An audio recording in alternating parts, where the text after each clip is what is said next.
Muraho neza inshuti zanjye, mumeze neza? Uyu munsi rero twabahitiyemo modeli z'amakanzu y'ibitenge. Iyi ni Olivier Fashion, dukorera i Karongi mu Gakiriro.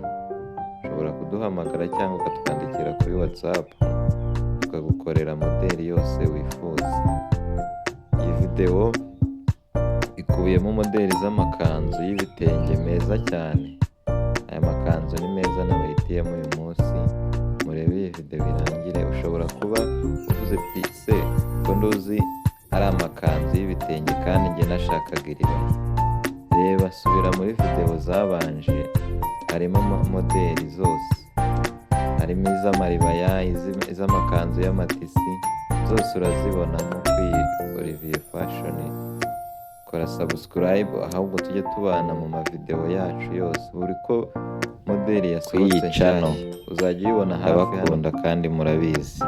Namwe kandi niba mwakunze iyi video nimukande like kugira ngo njye menya neza niba video nabakoreye mwayikunze. Niba utarakora subscribe yikore nyamuneka, tujye tubana muri video zizakurikira.